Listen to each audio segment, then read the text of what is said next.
Hi hello నమస్తే welcome to RTV. ఈ మధ్యకాలంలో మీడియాలో సోషల్ మీడియాలో బాగా వినిపించిన పేరు అడ్వకేట్ సుబ్బారావు. ఈ పేరు వినిపించడానికి ప్రధాన కారణం మైక్రో ఫైనాన్స్ ఇష్యూ. ఆ ఇష్యూలో అటు మంగ్లీ పైన ఆరోపణలు చేయడం, తర్వాత కేసు ఫైల్ చేయడం, అటు మంగ్లీ కూడా ఆరోపణలు చేసి కేసు ఫైల్ చేయడం, ఇదంతా నడిచింది. బాధితులకు న్యాయం చేయాలని చెప్పేసి అడ్వకేట్ సుబ్బారావు బాధితుల తరపున చాలానే పోరాటం చేశారు. సో ఫైనల్లీ అసలు ఏం జరిగింది? ఇప్పుడు ఎందుకు ఆ మైక్రో ఫైనాన్స్ ఇష్యూ గురించి ఎవరో మాట్లాడట్లేదు? దీంతోపాటు అడ్వకేట్ సుబ్బారావు ఇప్పుడు బిగ్ బాస్ హౌస్లోకి వెళ్ళబోతున్నారా? ఇవన్నీ కూడా క్లియర్గా మాట్లాడదాం. స్టూడియోలో ఉన్నారు మనతో పాటు అడ్వకేట్ సుబ్బారావు. హలో అండి. హలో అండి, నమస్తే. నమస్కారం. బాగా వినిపించింది ఈ మధ్యన. మ్మ్. మీకు వచ్చిన క్రేజ్ మ్మ్. అంటే మీకు యూజ్ అవుతుంది, యూజ్ అయ్యింది అని అనుకున్నారా? వాస్తవానికి ఇది క్రేజ్ అనకూడదు, బాధ్యత అనాలి. ఓకే. ఎందుకంటే నేను దాదాపుగా అడ్వకేట్ సుబ్బు ఈరోజు వచ్చిన వ్యక్తి కాదు. సోషల్ మీడియాలో కానివ్వండి, మెయిన్ స్ట్రీమ్ మీడియాలో కానివ్వండి, ప్రింట్ అండ్ ఎలక్ట్రానిక్ మీడియాలో కానివ్వండి, గత 9 ఏళ్ళుగా సామాజిక అంశాల గురించి, అదేవిధంగా నేను నా అవసరం పలానా సబ్జెక్టు మీద ఉంది అని అంటే అది బాధితుల పక్షానే కానివ్వండి, సినిమా వాళ్ళ పక్షానే కానివ్వండి, ఇంకా రకరకాల వాళ్ళ పక్షాన నా వాయిస్ అంటే మేధావి మౌనం అంటే సమాజానికి ప్రమాదం అంటారు కదా! అలా నేను నా స్థాయిలో ఎప్పుడైనా సరే ఎక్కడైనా అన్యాయం జరిగినప్పుడు కానివ్వండి, సామాజిక అంశాల మీద కానివ్వండి, ఇంకా రకరకాల అంశాల మీద ఎప్పుడైనా సరే నా అవసరం ఉందన్నప్పుడు నేను తప్పకుండా ప్రజా వేదికల మీద మాట్లాడుతూ వస్తున్నటువంటి వ్యక్తిని. ఎన్నో ప్రజా ఉద్యమాల్లో పాల్గొన్నటువంటి వ్యక్తిని. ఇట్లా రకరకాల విషయాల గురించి మాట్లాడుతున్న వ్యక్తిని. అయితే ఈ ఎస్పెషల్లీ ఎంతో పెద్ద పెద్ద పెద్ద పెద్ద సెలబ్రిటీల కేసులు కూడా చేసినాం కూడా. సో, ఈ ఇష్యూ మైక్రో ఫైనాన్స్ కేసు ఏదైతే మంగ్లీకి సంబంధించిన ఇష్యూ వచ్చిందో, మంగ్లీ గారి కేసుకు సంబంధించి ఎక్కువ ప్రాధాన్యత సంతరించుకుంది. అదొక బాధ్యత. అది పాపులారిటీ అనలేము, అది ఫేము అనలేము. ఓకే. అదొక బాధ్యతగా నేను తీసుకుంటా అన్నట్టు. ఎందుకంటే ఆ కేసు తర్వాత దాదాపుగా కోకొల్లలుగా కేసులు, స్కామ్‌ల కేసులు గానివ్వండి, ప్రొడ్యూసర్ల మీద కేసులు గానివ్వండి, హీరోలు మోసం చేశారని గానివ్వండి, డైరెక్టర్లు మోసం చేశారని, తర్వాత ఎక్కువగా సినిమా ఇండస్ట్రీ కేసులు, ఈ ఫినాన్షియల్ స్కామ్ కేసులు ఎక్కువ వచ్చాయన్నట్టు. ఓకే. సో, అదేంటంటే ఒక బాధ్యతగా తీసుకున్నాం. నిజాయితీగా ఉంటే ఎప్పటికైనా సరే గౌరవం దక్కుతుంది. నిజాయితీగా ఉన్న వాళ్ళకి ఖచ్చితంగా అంటే సముచిత స్థానం దక్కుతుంది అనడానికి ఇదొక కేసు నిదర్శనం. బాధ్యత అని మీరు అంటున్నారు, కానీ Mangli first day press meet పెట్టినప్పుడే చెప్పారు, ఫేమ్ కోసం, క్రేజ్ కోసం చేస్తున్నారు ఈ ఆరోపణలన్నీ. తనకి బిగ్ బాస్కి వెళ్ళడానికి ఇంట్రెస్ట్, శ్రీముఖి అంటే క్రష్, ఇటువంటి ఆరోపణలన్నీ ఎందుకు చేశారు? అయితే వాస్తవానికి ఆవిడ సెల్ఫ్ డిఫెన్స్ కోసం చేసినటువంటి ఆరోపణ. అయితే వాస్తవానికి 'బిగ్ బాస్' అనేది సీజన్ 6 నుంచి కూడా నన్ను అప్రోచ్ అవుతున్న విధానం. సో, నాకు టైం లేకపోవడం, తర్వాత నేను వెళ్దాం అనుకున్నప్పుడు వాళ్ళు నన్ను పిలవకపోవడం, ఇట్లా జరుగుతూ వచ్చింది. అంతే తప్ప నేను ప్రత్యేకించి 'బిగ్ బాస్' కోసం ఎప్పుడూ శ్రమించలేదు.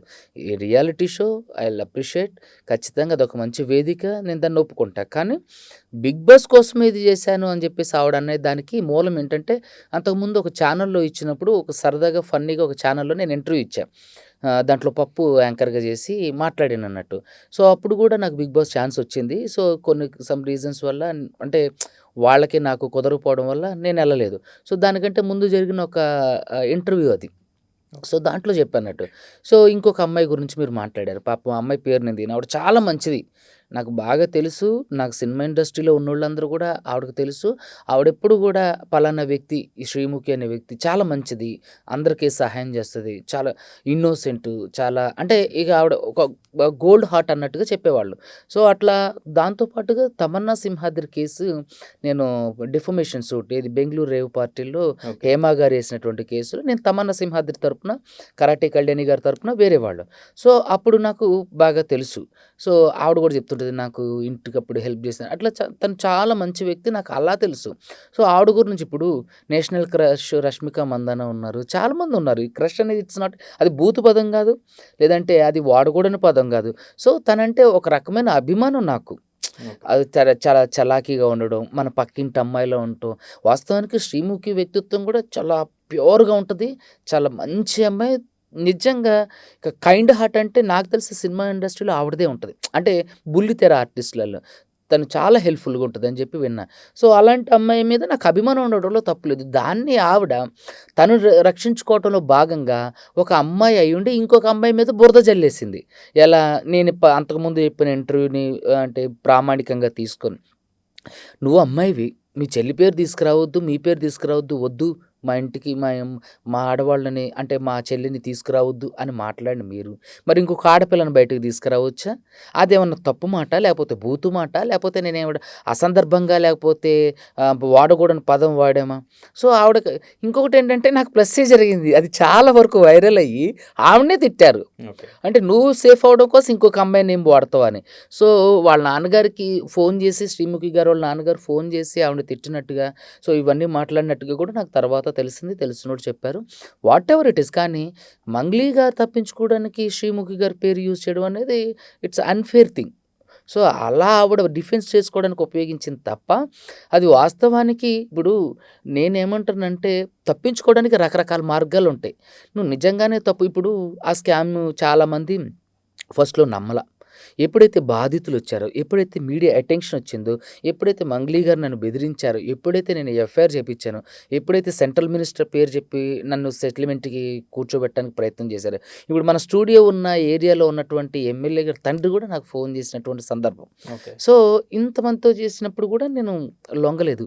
అలాంటప్పుడు చాలామంది ఏమన్నారంటే, "అరే! ఇదంతా ఫేమ్ కోసం ఏదో" అని ఫస్ట్‌లో అనుకున్నారు. తర్వాత బాధితులందరూ బయటకొచ్చాక అందరూ నమ్మారు. సో, ఒకళ్ళా ఇద్దరండి వందల మంది బాధితులు. దాదాపుగా మీకు తెలీదు 1000,00,00,000 పైనే స్కామ్ అని అంటున్నారు. నా దగ్గరకొచ్చింది మొత్తం 9.5-10.5 వరకే ఉన్నారు. చాలామంది కోట్లు పెట్టినోళ్ళు. మిర్యాలగూడ సైడ్ గానివ్వండి, నల్గొండ సైడ్ గానివ్వండి, తర్వాత వరంగల్, తర్వాత కరీంనగరు, కర్నూలు, ఆదోని, డోన్, తర్వాత మహబూబ్ నగరు. అక్కడి వరకు ఎందుకండి, పద్మశ్రీ కిన్నెర మొగలయ్య గారు గూడా ఇందులో ఒక బాధితుడు. నాకు ఓకే. కిన్నెర మొగలయ్య గారు కలిసినప్పుడు చెప్పారా? చెప్పారు. ఓకే. ఎంత ఆయన పెట్టారంట ఆయన? ఆయన వాళ్ళ కుటుంబం వాళ్ళందరూ కలిపి 75,00,000 పెట్టారంట. ఓహ్! ఆయన మొన్నొచ్చి ఆయన ల్యాండ్‌కి సంబంధించిన ఇష్యూ ఒకటి నడుస్తుంటే నా దగ్గరకొచ్చి, "లాయర్ గారు మీరు చేసి పెట్టండి సార్" అని అంటే, నేను నా పోస్ట్ ఇన్‌స్టాలో కూడా పోస్ట్ చేశా. ఆయన్ని అంటే ప్రజా దర్బార్‌కి పంపించాం. కలెక్టర్ గారి దగ్గరికి. సో, ఆయన కూడా బాధితులు చూడండి. నేను ఇక్కడ ఏమంటానంటే, ఇక్కడ ఒక వ్యక్తి ప్రయోజనం కోసమో, నేను ఫేమ్ అవ్వడం కోసమో, లేదంటే సమాజంలో ఇంకా ఏదో చేయటం కోసం నేను చేయలా. అలా అంటే నాకు లైఫ్ టైమ్ సెటిల్మెంట్ ఆఫర్ చేశారు. ఓకే. ఎవరు చేశారు? అదే వాళ్ళే సెటిల్మెంట్. సో, నేనేమంటానంటే ఐ నెవర్ యాక్సెప్టెడ్. నేనొకటే ఆలోచించా. కర్ణాటక నుంచి ఒక ఆవిడొచ్చింది, ఒక లేడీ. తనకి స్టిల్ చెప్పులు గూడా లేవండి. ముగ్గురు ఆడపిల్లలట. ఆ అమ్మాయి అక్కడ కర్ణాటకలో ఉంటే తెలుసు గదా! అందులోని లేబర్ పని చేసేవాళ్ళు. ఆవిడకి 300, 350 వస్తే గగనం. అలాంటి ఆవిడ చార్జికి కూడా డబ్బులు లేవు. లిటరల్‌గా ఆ రోజు నేను 500 ఇచ్చా ఆవిడకి చార్జెస్‌కి వెళ్ళడానికి. అంటే అంత దీనస్థితిలో ఉన్నప్పుడు వాళ్ళ డబ్బులు తినడం నాకు మంచిదా? వాస్తవానికి నేను ఆఫ్ ద రికార్డ్ కాకుండా ఆన్ ద రికార్డే చెప్తున్నా. నాకు ఒకానొక క్షణంలో నాకనిపించింది. అరే! అంటే మనిషి లక్షణం అది నైజం. అరే! మంచి ఆఫర్ గదా అనిపించింది. కానీ వాళ్ళు గుర్తొచ్చినప్పుడల్లా చిన్నప్పుడు అరే! మనం అది స్థితిలో నుంచి గదా వచ్చింది. ఎంత అమౌంట్ ఎంత చెప్పారు? హ్మ్. అమౌంట్ చెప్పండి ఇప్పుడు. వచ్చే ఎక్కడ చెప్పలేదు. మీ life time settlement. Life time మీ సెటిల్మెంట్. లైఫ్‌లో సంపాదించలేనంత లేదు, అమౌంట్. లేదు. లైఫ్‌లో సంపాదించాలంత ఏం గాదు. దేవుడి దయ వల్ల సంపాదించుకున్నాం అంతకంటే ఎక్కువే. ఓకే. కాపోతే లైఫ్ టైమ్ సెటిల్మెంటు. ఒక సాధారణమైనటువంటి వ్యక్తికి అంటే ఒక 2, 3 తరాలు తినొచ్చు. ఓకే. సో, సెటిల్మెంట్ చేసినప్పుడు కూడా నాకు అనిపించింది. అరే! పేదవాళ్ళ రక్త మాంసాలతో మనం బ్రతకడం అది కరెక్టా? నా తల్లిదండ్రులు నేర్పించిన విలువలు ఇవేనా? మన గురువుగారు నేర్పించిన విలువలు ఇవేనా? అంటే వాస్తవానికి I'm coming from very poor background. అలాంటప్పుడు నేను ఆ స్థితిలో ఉన్నప్పుడు నాకెవరు అన్యాయం చేసినప్పుడు మా తాతగారిని అప్పుడు లాకప్ డెత్ చేసిర్రు. అప్పుడెవరో లేరు. సో, కాబట్టి అప్పుడు మనం అన్యాయమైనం గదా! ఇప్పుడు మనం ఇది తీసుకుంటే సరే, నల్గొండ వాళ్ళకి నాకు సంబంధం లేదు. మిర్యాలగూడ నాకు సంబంధం లేదు. ఇప్పుడు ఎవరైతే ఇప్పుడు ఈ బాధితులు పాల్తాండ వీళ్ళకి నాకు సంబంధం లేదు. వాళ్ళు నన్ను అప్రోచ్ అవుతున్నారు గానీ నేను ఆలోచిస్తున్నా. కానీ నాకు సంబంధించినటువంటి కర్నూలు, మహబూబ్ నగర్, తర్వాత ఆదోని, తర్వాత కర్ణాటక రాష్ట్రంలో ఉన్నవాళ్ళు వీళ్ళు దాదాపుగా ఒక 80, 90 మందికి మాత్రం మనమే కదా జవాబుదారీ. మనల్ని నమ్ముకొని వచ్చారు కదా! సో, వాళ్ళ నోట్లో మట్టి కొట్టడం మంచిది కాదని నాకు ఫస్ట్ అయితే ఎక్కడో కొంచెం ఒక 0.1% నాకు అనిపించింది. అరే! మంచి సెటిల్మెంట్ కదా! ఇప్పుడు మనిషి లక్షణం ఏంతండి? అదే కదా అనిపించింది. ఓకే.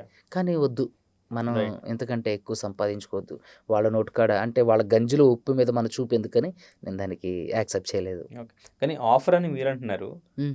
బ్లాక్‌మెయిల్, డిమాండ్ అని వాళ్ళంటున్నారు. మీరు అక్కడ ఎవరైతే ఉన్నారో ఆ పంచాయతీలో వాళ్ళని మీరు ఇంటర్వ్యూ చేశారు. ఎక్కడన్నా అడ్వకేట్ సుబ్బు డిమాండ్ చేసినా మీతో అన్నారా పోనీ? చెప్పండి నోరు తెరిచి. లేదు. మరి మీకే తెలుసు కదా! అయితే నేను అంటే మీరసలు అక్కడ సెటిల్‌మెంట్‌కి ఎందుకు వెళ్లారు అసలక్కడ? సెటిల్మెంట్ కాదు. హ్మ్. మాట్లాడడానికి పిలిపించారు. అసల ఏం జరిగింది? ఆ అమ్మాయి మంగ్లీ గారే ఒక 20 సార్లు ఫోన్ చేసింది. నేను లిఫ్ట్ చేయలేదు. ఓకే. తర్వాత ఒక హైకోర్టు న్యాయవాది గారితో ఫోన్ చేయించింది. తర్వాత డైరెక్టర్ గారు మీకు తెలుసు ఆళ్ళు కూడా ఫోన్ చేశారు.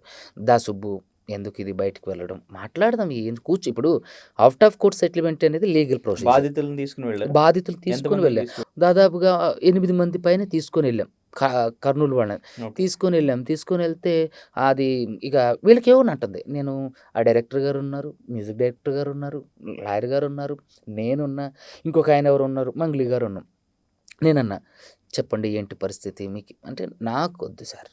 వాళ్ళు డైరెక్ట్ అమౌంట్ ఎవరికిచ్చానని చెప్పారు? హ్మ్. అసలు మంగ్లీ వాళ్ళకి తెలుసా? మంగ్లీ తెలుసు. మంగ్లీ వాళ్ళ అపార్ట్మెంట్‌కి వెళ్ళారు. వీళ్ళంతా వెళ్ళిన వాళ్ళే. వెళ్ళిన ఈ 8 మంది పర్టిక్యులర్‌గా మంగ్లీ వాళ్ళ అపార్ట్మెంట్‌కి వెళ్ళి వాళ్ళ దగ్గర వీడియోలు కూడా రిలీజ్ చేశాం కదా! ఓకే. వెళ్ళిన వాళ్ళు, కూర్చున్న వాళ్ళు, తిన్న వాళ్ళు, మాట్లాడిన వాళ్ళు, అక్కడ కోకాపేటలో పబ్బు కడుతున్నారన్నది ల్యాండ్ కొనిచ్చినన్నది కూడా వాళ్ళ డ్రైవర్ కూడా మీకు చెప్పాడు కదండీ. అంటే మీడియాకి చెప్పిండు కదండీ. నేనేమంటానంటే ఇవన్నీ జరిగింది వాస్తవం.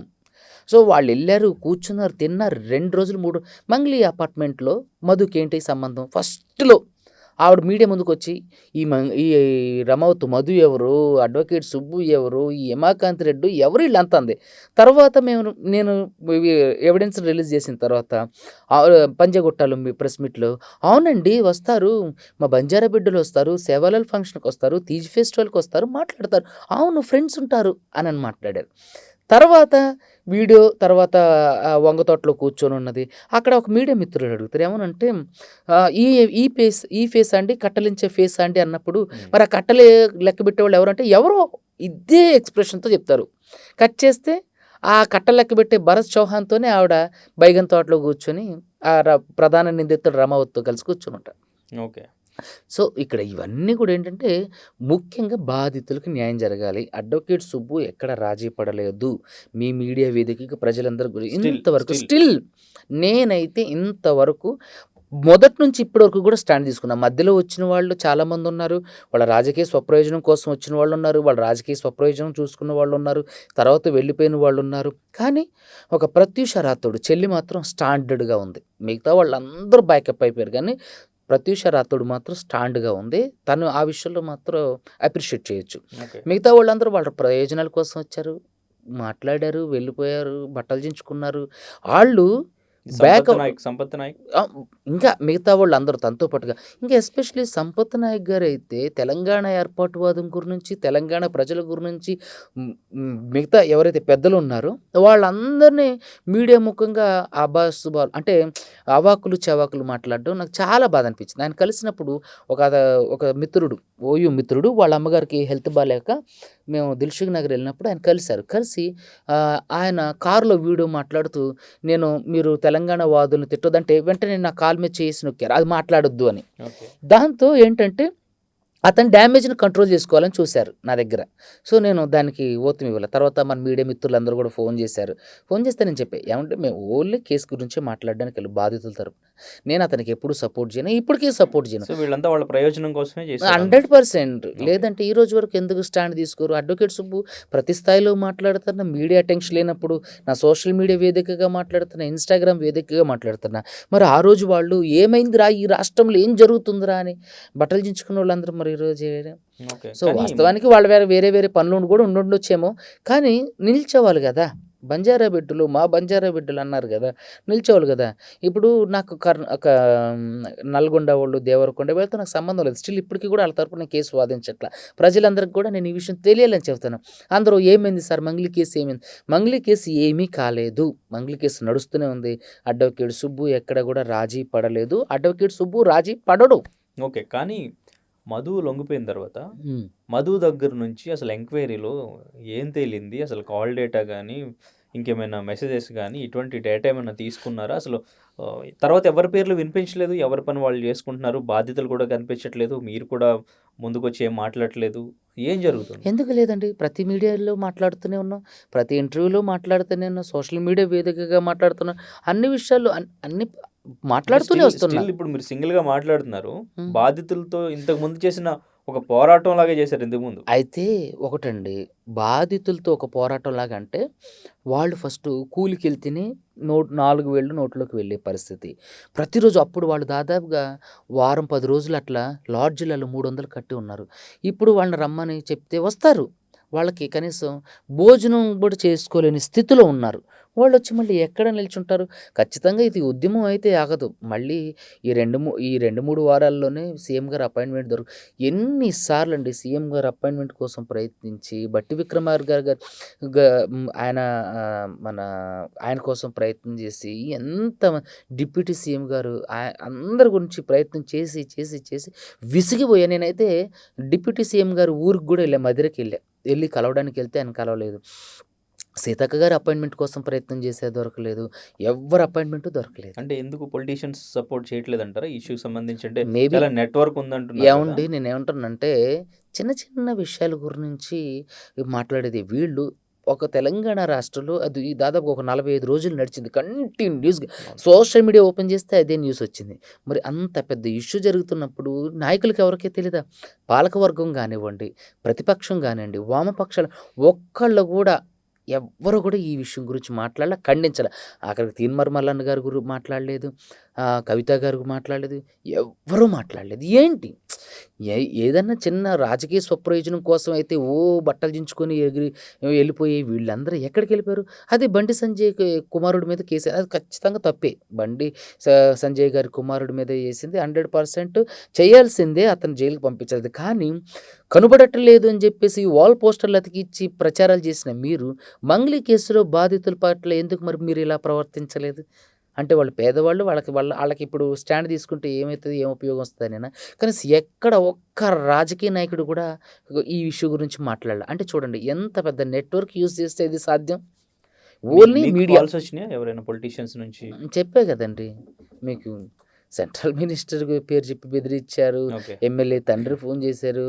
ఎస్సీ కార్పొరేషన్ చైర్మన్ అయిన ఎక్స్ వాళ్ళు చేశారు. చాలామంది కొంతమంది నాయకులతో బెదిరించింది, చోటా మోటా నాయకులతో. ఓకే. నేనేమంటానంటే ఇక్కడ ఒకటే ఇష్యూ ఏంటంటే, ఎవరు మాట్లాడకపోవడం అనేది హాస్యాస్పదం, ఆశ్చర్యకరం. చిన్న చిన్న ఇష్యూల గురించే మాట్లాడతారు.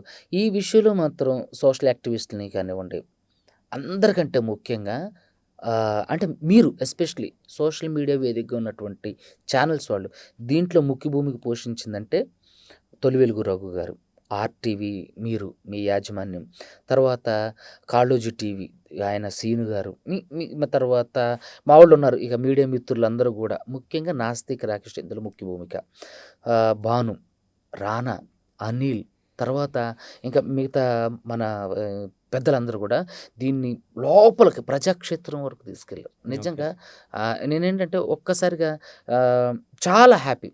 ఇప్పుడు లేటెస్ట్‌గా ఈ కేసుకి సంబంధించి అప్డేట్ ఏముంది? ఇప్పుడు మీరు చేసిన ఆరోపణలానే ఉన్నాయి. ఎటువంటి ఎవిడెన్స్ లేదు. ఇప్పుడు మంగ్లీ పేరు చెప్పారు. ఇంకా వాళ్ళ తమ్ముడు ఎవరు పేరు చెప్పారు చెప్పారు. ఎవిడెన్స్ లేదని? ఏది మనకి ముందుకొచ్చి మీడియా అలా ముందుకొచ్చి ఎవరు ఇప్పుడు అన్ని ఎవిడెన్స్ మీడియాకి ఇవ్వకూడదండి. ఓకే. మీకు సో మీ తెలుసో దగ్గర లేదో. ప్రాపర్ ఎవిడెన్స్ ఉంది. ప్రాపర్ ఎవిడెన్స్ ఏంటి? మళ్ళీ ఇంకో కొత్త ఆధారాలతో ఇంకో ప్రెస్ మీట్, నేను నా స్నేహితులు తిరుమల్ మళ్ళీ ఒక కొత్త ప్రెస్ అంటే మీట్ ఇప్పుడు పెడతాం. అటువైపు నుంచి పర్సన్ చెప్పేది నా పేరు ఎక్కడి నుంచి ప్రస్తావిస్తున్నారు, ఎలా ప్రస్తావిస్తున్నారు, దానికి ఎవిడెన్స్ ఏముంది అనేది ఎందుకు లేదు? ప్రధానంగా అడుగుతున్న క్వశ్చన్. చూపించాం కదా, వీడియోలు చూపించాం, ఫోటోలు చూపించాం. ఇంకేంటి, ఇంకేం కావాలి? ఆవిడ ఆడియో బ్యాంక్ ట్రాన్స్ఫర్స్ కూడా అయినాయి అని చెప్పేసి పోలీసు వాళ్ళు ఇచ్చారు కదండి. ఓకే. ఆవిడ కూడా మాకందరికి నోటీసులు పంపించిన దాంట్లో కూడా మరి ఇంత సేల్ ఎవిడెన్స్ ఆల్రెడీ ఉంచు ఉన్నప్పుడు అరెస్ట్ ఎందుకు చేయట్లేదు. ఎందుకు? అరెస్ట్ చేయట్లేదు. అదే నేను అంటున్నా. ఎందుకు అరెస్ట్ చేస్తలేరు? వాళ్ళ తమ్ముడేడి? మీడియా ముందుకొచ్చి అవాక్కులు చవాకులు పేలినటువంటి శివ ఏడి? మంగ్లీ తమ్ముడు శివ ఏడి? ఇంతవరకు తన జాడ అత్తా పత్తా లేదు.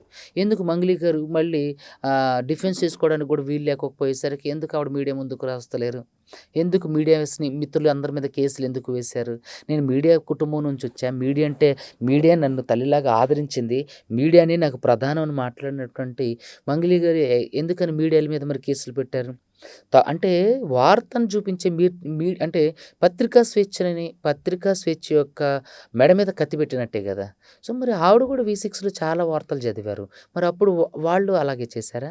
సో, ఏంటంటే నిజంగా ఇదొక నాకు తెలిసి చరిత్రలో చీకటి రోజులు అవి. ఓకే. ఎక్కడ అంటే ఏ ఇక్కడ ఒక్క మీరు రాజకీయ నాయకుడు కూడా మాట్లాడకపోవడం నిజంగా బాధాకరం. ప్రాపర్ ఎవిడెన్స్ చూపిస్తున్నప్పుడు అరెస్ట్ అనేది ఎందుకు జరగదు? అదే కదండీ నేను చెప్తున్నది. ఎందుకు జరగట్లేదో మీరే మీడియా ద్వారా ప్రజాపాలకులను అడగాలి. మీరు అడ్వకేట్‌గా ఆ ఎవిడెన్స్‌తో ఎలా పోరాడుతున్నారు? ఏవండీ! మీ పోరాటం అసలు ఎలా ఇప్పుడు జరుగుతుంది? కోర్టులోగా? కోర్టులో జరుగుతుంది, పోలీస్ హ్మ్. స్టేషన్‌లో జరుగుతుంది, ఈఓడబ్ల్యూ ఆఫీస్‌లో జరుగుతుంది, ప్రజాక్షేత్రంలో జరుగుతుంది, మీడియాలలో జరుగుతుంది. మీరు ఫస్ట్ నుంచి చూస్తూనే ఉన్నారు అన్నీ. అంటే కొంచెం దానికొక ప్రొసీజర్ ఉంది. ప్రొసీజర్ ప్రకారం వెళ్తున్నాం. ఓకే. హ్మ్. సో, త్వరలో ఏదైనా బ్లాస్ట్ బ్లాస్ట్ జరగబోతుందా? అవుతది. ఖచ్చితంగా ఇందులో ఎంతమంది ఉన్నారో వాళ్ళందరికీ కూడా శిక్ష పడతది. ఎట్టి పరిస్థితుల్లో ఎవరు దీంట్లో నుంచి ఎస్కేప్ అవ్వడానికి అవకాశం లేదు.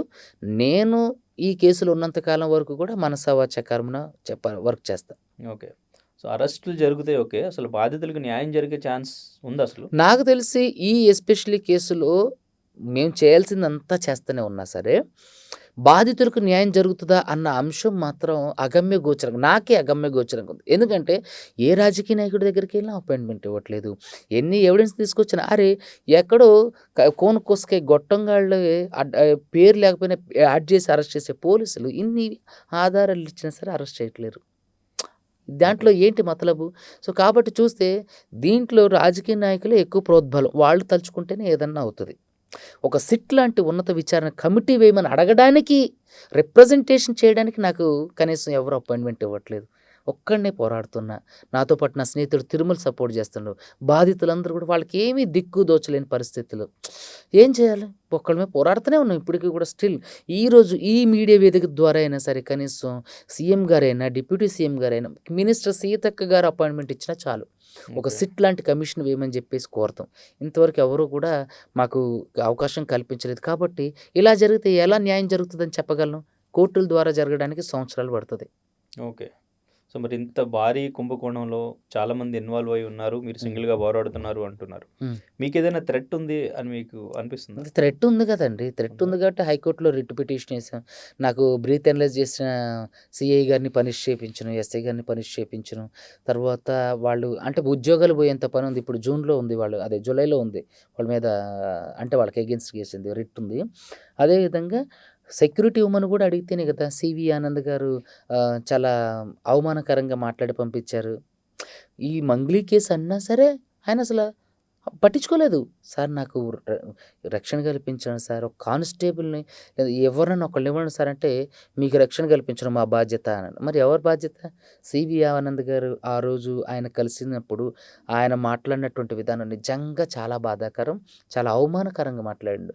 బాధితుల తరపున వెళ్తే కనీసం కన్సెంట్ కూడా ఫోటో తీయండి సార్. మేము ఫోటో దిగుతాం సార్. మీడియాకి ఇస్తాం మిమ్మల్ని కలిసి అంటే ఫోటో కూడా ఇవ్వలేదు సివి ఆనంద్ గారు.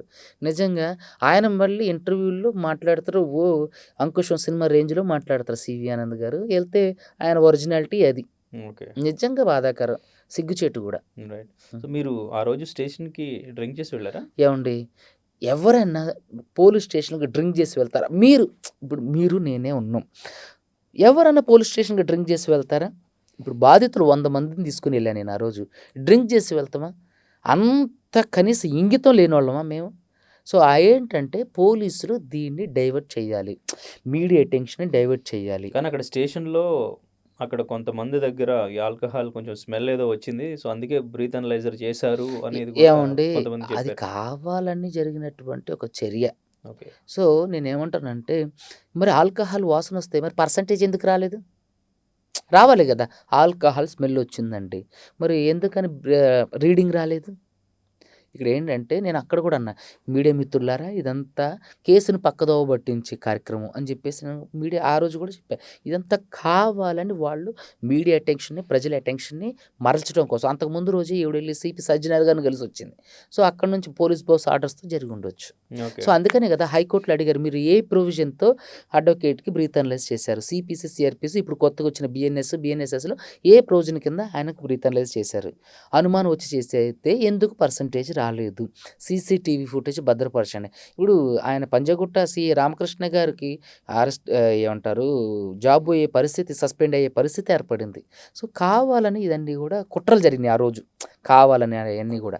సో 40-50 మంది పోలీసులు రౌండప్ చేయడం అంటే ఏ కేసులో నన్ను చూసారా?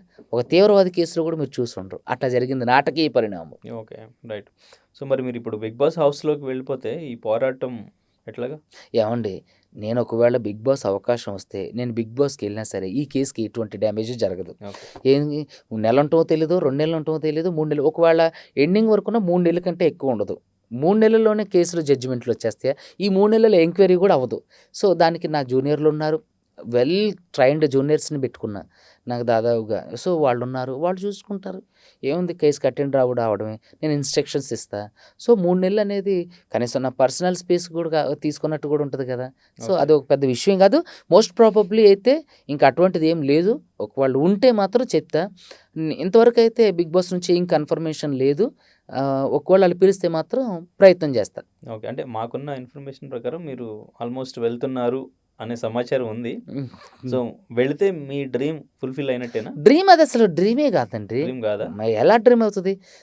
ప్రజలకు సేవ చేయటం డ్రీము, ఓకే. సమాజంలో గుర్తింపు తెచ్చుకోవడం డ్రీము. ఇప్పుడు ఒక డ్రీమ్ అనేది అది అంత చిన్న డ్రీములు నా జీవితంలో లేవు. నా అన్ని పెద్ద పెద్ద డ్రీమ్లే. కొడితే గూష్మండ్ అని కొట్టాలండి. మరి ఇప్పుడు ఒక ఆఫర్ రియల్ వచ్చినా వెళ్ళరు అయితే?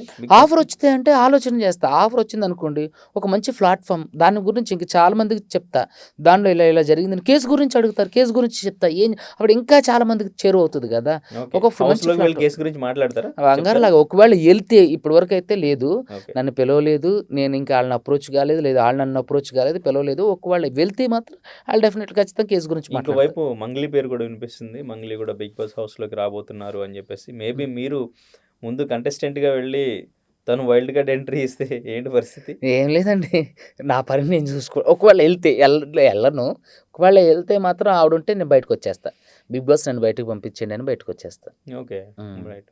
సో మీరు అంటే బిగ్ బాస్ రియాలిటీ షో అనేది చాలా మంచిది, మంచి షో అవును, మంచి అంటున్నారు. ప్లాట్ఫామ్. చాలా మంది అగెనిస్ట్గా ఉన్నారు బిగ్ బాస్కి. బిగ్ బాస్ బ్యాన్ చేయాలి, అసలు బిగ్ బాస్ షో అనేది అసలు పిల్లలతో చూడలేకపోతున్నాం, ఇటువంటి కామెంట్స్, కేసు ఫైల్ చేసిన సిచ్యువేషన్స్ బ్యాన్ చేయాలని చెప్పేసి ఇవి కూడా ఉన్నాయి కదా. మీకు ఏ వేలో బిగ్ బాస్ రియాలిటీ షో మంచి ప్లాట్ఫామ్ అని మీరు ఫీల్ అవుతున్నారు? ఎందుకు అని అంటే, ఇప్పుడు కళ్యాణ్ పాడాలనే ఒక వ్యక్తి ఉండు, ఇట్స్ ఏ కామనర్. అతను ఇప్పుడు చాలా మందికి తెలిసిండు. సో తన వ్యక్తిత్వం ఏంటో తెలిసింది. తర్వాత మిగతా వాళ్ళందరూ కూడా ఉన్నారు. సో అలాంటి వ్యక్తులకి అది మంచి చేసింది కదా, అలాంటి వ్యక్తులు వెలికి తీసింది కదా. సో ఒక వ్యక్తిని పరిచయం చేస్తుంది కదా సమాజానికి, ప్రపంచానికి. అలాంటప్పుడు అది ఎలా వ్యతిరేకం అవుతుంది? సో ఇప్పుడు అడ్వకేట్ సుబ్బు ప్రచారం చేయాల్సిన అవసరం లేదు, తెలియజేయాల్సిన అవసరం లేదు, అందరికీ తెలుసు. కానీ నా మనసులో ఏదుందో సమాజం మొత్తం తెలియాలి అని అంటే అటు ఒక పెద్ద వేదిక. సో ఖచ్చితంగా బిగ్ బాస్ అనేది నాకు తెలిసినంత వరకు ఒక మంచి వేదిక. ఇప్పుడు ప్రతి దాంట్లోని చెడు, మంచి చెడు ఉంటాయండి. మనం చెడుగా ఉపయోగించుకుంటే చెడు అవుతుంది, మంచిగా ఉపయోగించుకో మంచిగా ఉంటాయి. ఇప్పుడు పెన్ను ఉంది, మనం కంప్లైంట్ రాయడానికి ఉపయోగించవచ్చు, చెడ్డ పనులు లవ్ లెటర్లు రాయడానికి ఉపయోగించవచ్చు. సో మన ఆయుధం మన చేతిలో ఉన్నప్పుడు దాన్ని మనం ఎలా యూస్ చేసుకుంటాం అనేది మన చేతిలో ఉంది. యూస్ చేసుకునే విధానం కూడా గుడ్ వేలో ఉండాలి. సో ఎందుకు మంచిగా వేదిక కాదు, చాలామందిని బయటకు తీసుకొచ్చింది, చాలామందికి ఫుడ్ పెడుతుంది. సో ఇంక అంతకంటే గొప్ప ఏముంది? నాకైతే మంచి అభిప్రాయం ఉంది బిగ్ బాస్ హౌస్ మీద. ఓకే, హౌస్లోకి మేబీ వెళ్తే ఏంటి మీ స్ట్రాటజీ ఏంటి? మీ పర్సనాలిటీని ఏమండి, ఎట్లా ప్రొజెక్ట్ చేయాలనుకుంటున్నారు? అలా ఏం లేదండి, ఇంతవరకు అయితే దాని గురించి ఆలోచన చేయాల. అసలు బిగ్ బాస్ హౌస్ వాళ్ళే ఇంక నన్ను ఇంక పిలవలా, అప్రోచ్ కాల దాని గురించి అప్రస్తుతం. సో ఫైనల్లీ త్వరలో మీరు ఒక బ్లాస్టింగ్ ఎవిడెన్స్తో మళ్ళీ మీడియా ముందుకు రాబోతున్నారా? రాబోతుంది. అవును, ఈసారి అంటే ప్రాపర్గా, అంటే మళ్ళీ మీడియా మాట్లాడలేదు, లేదంటే మీడియా ఎందుకు ఈ విషయం పట్టించుకోవట్లేదంటే మీరు మళ్ళీ ఎవిడెన్స్ ఏది బయటకు రాలేదు, ప్రాపర్గా వీళ్ళు ఉన్నారు అనడానికి ఎవిడెన్స్ లేదు కాబట్టి మళ్ళీ అది సైడ్ అయిపోయిందేమో అని నా ఫీలింగ్. లేదండి, బాధితులు పిలిపించి మాట్లాడవచ్చు, రెగ్యులర్ అప్డేట్స్ గురించి మాట్లాడొచ్చు. ఇప్పుడు మధుని అరెస్ట్ వాళ్ళు చేసినటువంటి చెప్పిన దానికంటే మీలాగానే మధున్ ఎవిడెన్స్ అదే ఇంపార్టెన్స్ మధుని కదా. అరెస్ట్ చేసినప్పుడు ఇచ్చినప్పుడు హేమాకాంత్ రెడ్డిని అరెస్ట్ చేసినప్పుడు కూడా అతని నుంచి ఏం రాబట్టారో కూడా చెప్పాలి కదా. సో అది మీడియా తెలుసుకోవటంలో ఎంత పని. సో ఈఓడబ్ల్యూ ఆఫీసర్స్ని మీరు కాంటాక్ట్ అవ్వడం అలా జరిగితే ఇంకా ఎక్కువ ఎవిడెన్స్ వస్తుంది కదా. దాన్ని మనమే తవ్వాలి. సో కాబట్టి మీడియా దీంట్లో ఇంకొంచెం ఇంట్రెస్టెడ్గా ముందుకెళ్తే చాలా వరకు బయటకు రావడానికి అవకాశం ఉంది. సో ఫైనల్లీ మీరు చేస్తున్న పోరాటం నిజంగా బాధితులకి న్యాయం జరగాలని చాలామంది కోరుకున్నారు. చాలామంది డబ్బులు పెట్టి మీరు చెప్పినట్టు అసలు తినడానికి కూడా డబ్బులు లేని సిచ్యువేషన్లో ఉన్న వాళ్ళందరూ కూడా ఈ ఫైనాన్స్లో డబ్బులు పెట్టి చేసుకున్న వాళ్ళు కూడా చూసాం. వాళ్ళందరికీ న్యాయం జరగాలని మేము కూడా పోరాడుతున్నాం, మేము కూడా కోరుకుంటున్నాం. సో మీ పోరాటం ఇట్లాగే కొనసాగాలి. సో మేబీ మీరు నేను అనుకున్నది ఏదైతే ఉందో హౌస్లోకి వెళ్తున్నారని మేబీ వెళ్తే తర్వాత మళ్ళీ మనం దాని గురించి కూడా సపరేట్గా మాట్లాడదాం. సో ప్రస్తుతానికి మీరు మళ్ళీ నెక్స్ట్ చేయబోయే బ్లాస్ట్ అంటున్నారు కాబట్టి దానికోసం వెయిట్ చేస్తున్నాం. సో తర్వాత మళ్ళీ మనం క్లియర్గా డీటెయిల్డ్గా మళ్ళీ మాట్లాడదాం. సో బాధితులకి న్యాయం జరగాలని మేమైతే మనస్ఫూర్తిగా కోరుకుంటున్నాం. మీ ఎఫర్ట్స్కి నిజంగా thank you so much and all the very best. Thank you. ఇట్లాగే పోరాడండి. సో వాళ్ళకి న్యాయం జరిగే వరకు. తప్పకుండా న్యాయం జరిగేంత వరకు. Thank you.